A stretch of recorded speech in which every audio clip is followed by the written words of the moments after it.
Nakibahagi noong nakaraang Lunes si presidential candidate Donald Trump sa ginawang wreath-laying ceremony sa Arlington National Cemetery bilang pagbibigay pugay sa 13 servicemen na namatay sa Afghanistan noong 2021. Binisita rin niya ang Section 60 ng Virginia Cemetery na itinuturing na sagrado ng mga militar, kaya't ipinagbabawal dito ang anumang gawaing politikal.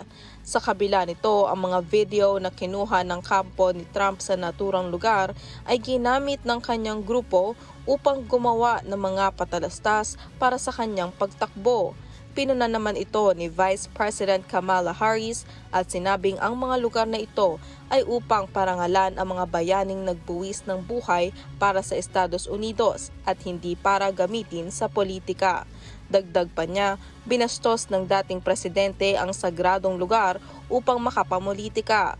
Nakatanggap din ng pagpuna mula sa veterans at mga kapamilya ng mga sundalo ang dating presidente.